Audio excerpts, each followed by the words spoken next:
वहां के सिपाही उन वीर वीरांगनाओं के नाम को गुंजित करते हैं। ऐसे बहादुर लाल आपने अपनी कोख में पाला। जब फांसी होने वाली थी, एक दिन पहले हमारे राम प्रसाद बिस्मिल योगाभ्यास कर रहे हैं और उमंग तेज है ललाट पर। जेलर आकर के पूछता है, राम, उनको प्यार से लोग राम कहा करते थे, राम आपकी आखिरी इच्छा क्या है?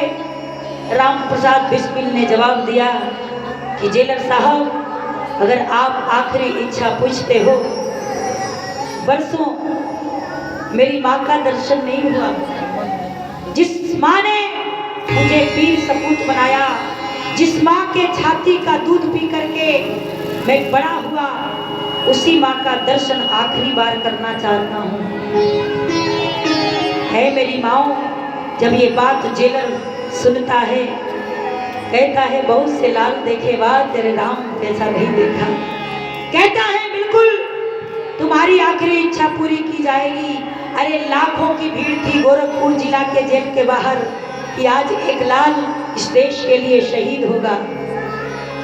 ऐसे ही जनता लगा हुआ है, भीड़ लगा हुआ है।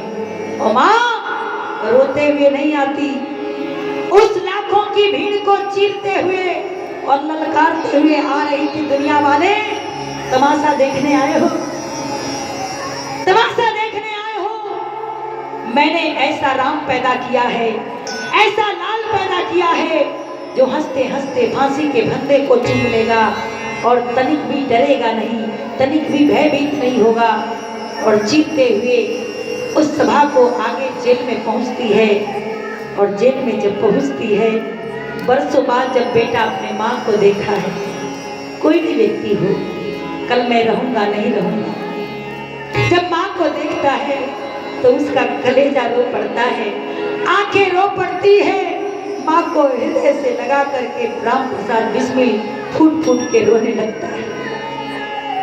राम प्रसाद बिस्मिल जब फूट फूट के रोने लगा, अपने कलेजे के लाल को टुकड़े को झिड़क करके दूर झिड़क देती है, फेंक देती है और कहती है, राम वारे लाल, आज तूने मेरे दूध को कलंकित कर दिया। अरे मैं तो गोरखपुर जिला की जेल के बाहर दुनिया वालों से चिल्ला चिल्ला के कह रही थी कि देखो दुनिया वाले, तुम तमाशा देखने आए हो, मैंने ऐसा सपूत पैदा किया है तो फांसी के फंदे से डरेगा नहीं, वो तनिक भी भयभीत नहीं होगा। लेकिन वारे राम, कि तुम्हारे आंखों में डर के आंसू, ये भय के आंसू, मैं तो शर्म के मारे मरी जा रही हूँ। जब लाल ये बात सुनता है, आंसुओं को पोंछता है, सामने खड़ा होता और जवाब देता है।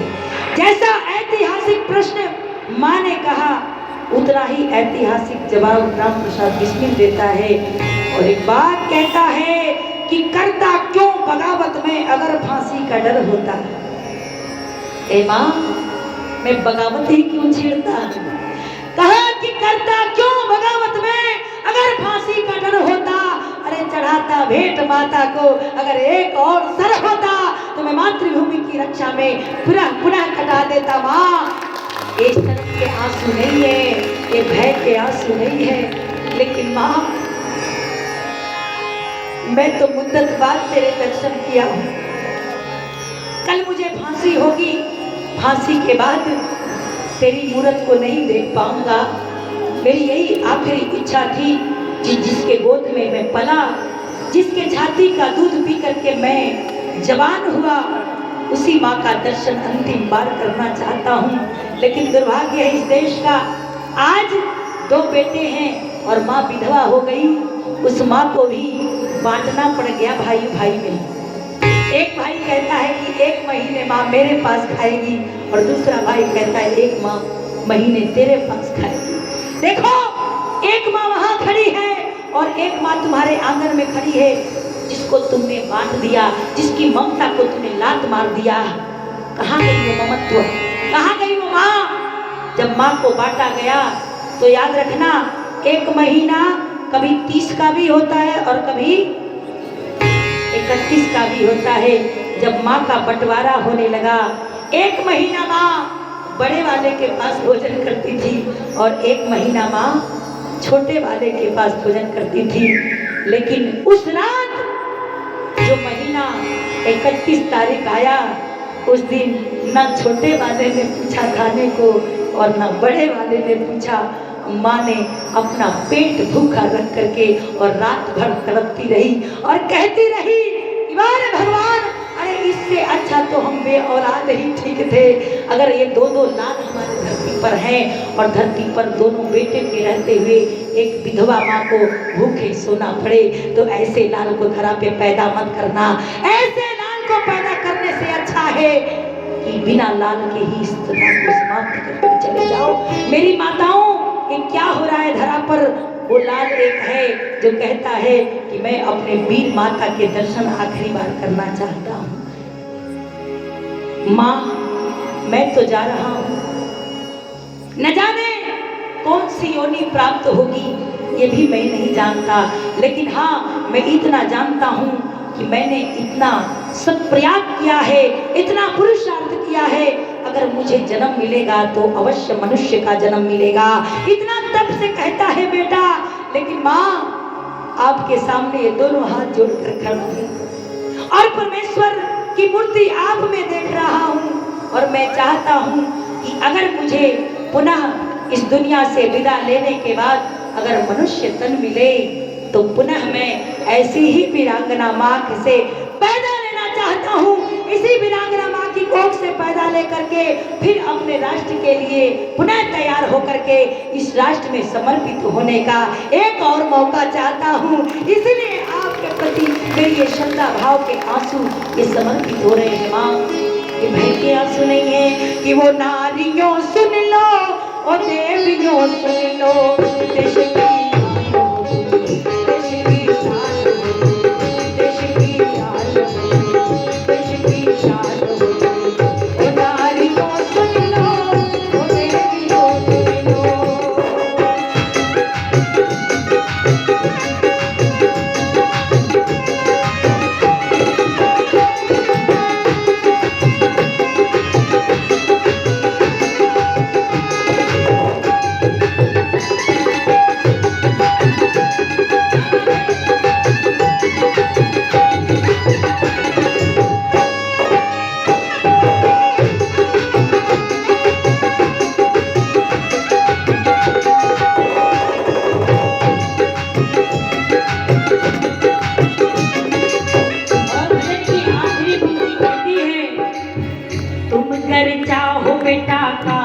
बन जाएगा।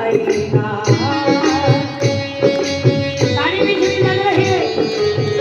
तुम कर चाहो बेटा कायल बन जाएगा।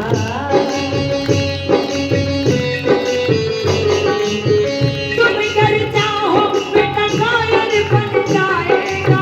तुम्ही जो चाहो तो दरवेश बन जाएगा।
तो क्या भरोसा है इस जिंदगी का, ये पल फिर आने वाला नहीं है। कहा कि लेके डोली पिया द्वार पे आ गए, मेरी फूलों से डोली सजाई गई। एक दिन है, जाने से पहले तैयारी बढ़िया रखिए कि जाने के बाद भी हम ना जाएं, हमारे बोल बाला रह जाए। कहा कि लेके डोली पिया हरिद्वार पे आ गए, मेरी फूलों से डोली सजाई गई, कोई रंग नहीं कोई रूप नहीं, एक अनोखी चदरिया उड़ाई गई।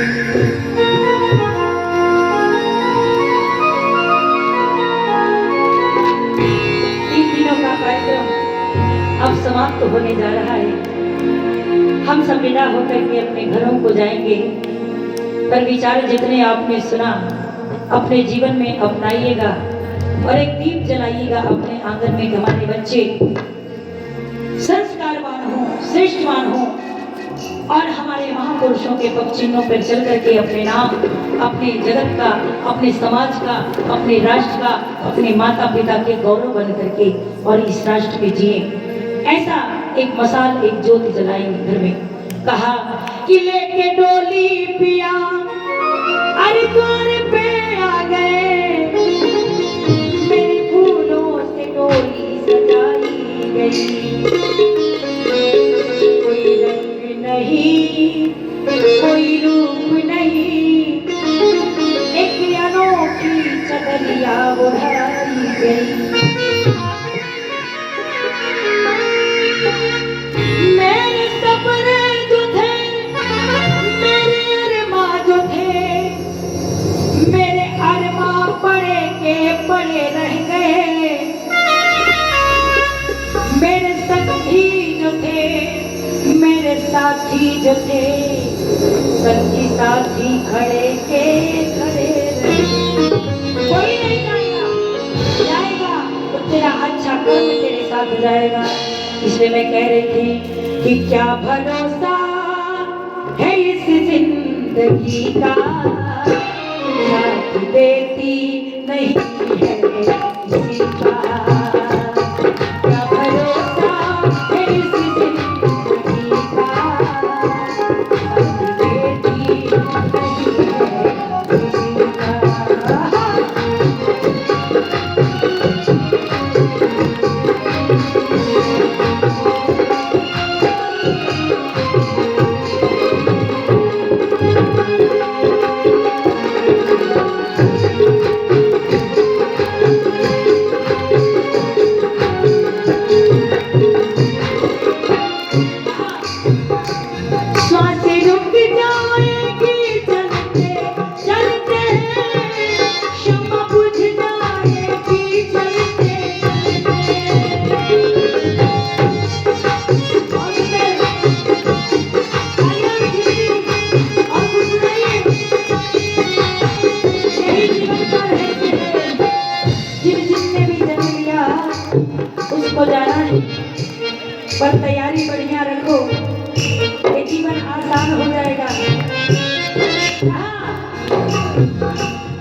तरफ से एक संदेश है कि भंडारा प्रसाद सभी लेकर के जाएंगे।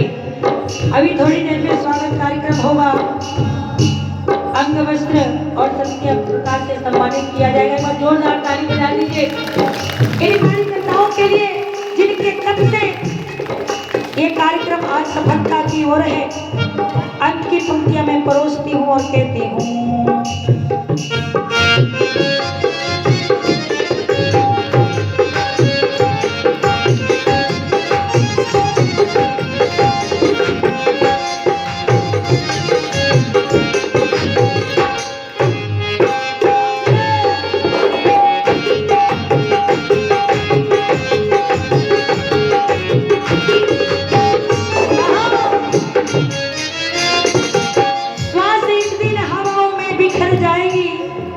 तेरी मिट्टी किसी दिन मिट्टी में उतर जाएगी और ये जीवन का सफर न जाने खत्म कहाँ हो जाए, न जाने किस प्लेटफॉर्म पे रेल रह जाएगी।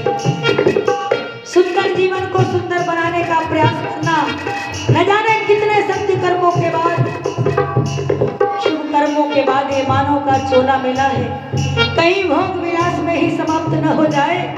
ये विचार करके इस जीवन को जीना क्या, किसी दुखिया की बिगड़ी बनाना, तुम प्रभु गुण सदा ही गाना।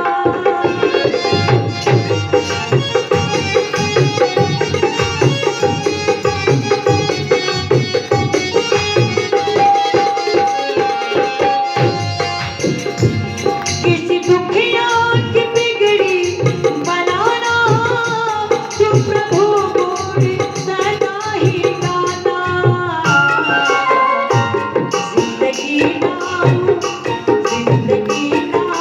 है बस इसी का, जिंदगी नाम है बस इसी का, साथ देती नहीं है किसी का,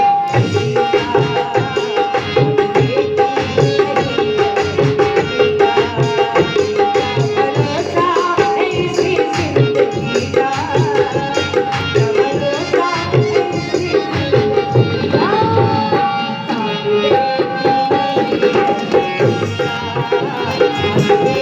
का, भरोसा है जिंदगी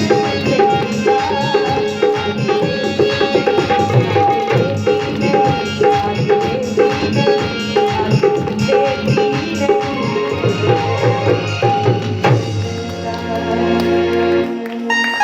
बोलिए सत्य सनातन वैदिक धर्म की। कुछ तड़प छोड़ देनी चाहिए, पता चले कि अगले साल बुलाओ मत, क्योंकि तो 12 बजे तक झेलना पड़ता है इनको। ऐसी बात तो नहीं है, नहीं है। अरे भाई पकड़ी कला के लिए एक बार जोरदार होलसेल में ताली बजा लो अपने लिए। बहुत सुंदर, बहुत अच्छा लगा, आप लोग का प्यार दुलार स्नेह बहुत मिला और इसका श्रेय हम आदरणीय भाई दिनेश जी को जाता है। भाई कभी कुशीनगर के स्थली पर भी आप सेवा का मौका हमें भी दीजिए, इतना सेवा किया मुझे बुला करके। एक बार भाई दिनेश जी के लिए भी जोरदार ताली बजाएं। कहा कि कोई चले नहीं बिन मोटर के, कोई नंगे पैरों भाग रहा, कोई चले नहीं बिन मोटर के, कोई नंगे पैरों भाग रहा, कोई महलों की अभिलाषा करे, कोई बनी हवेली त्याग रहा, कहीं ढेर पड़े सर जेवर के, कहीं कर्ज किसी से कोई मांग रहा, और कोयले फुटपाथ पे खर्राटे और कोई गद्दों पर भी भाग रहा। अलवेला बनो, सिपाही बनो और सिपाही बन करके अपने राष्ट्र के प्रति, अपने धर्म के प्रति ऐसे ही जागरूक रहो। यही शुभकामना प्रस्तुत करके एक दो लाइन सुनाकर मैं अपनी वाणी को विराम दूंगी। अपने लिए कि बुझ न जाए चिराग मेरी उम्मीदों का, जो सपना लेकर मैं पकड़ी कला में आई थी, मुझे लगता है वो सपना मेरा साकार जरूर होगा। मैं अगली बार आऊं तो इससे भी भव्य कार्यक्रम आपके इस पकड़ी कला में होना चाहिए कि नहीं होना चाहिए? अच्छा, कितने लोग चाहते हैं कि होना चाहिए? जरा हाथ खड़ा करो।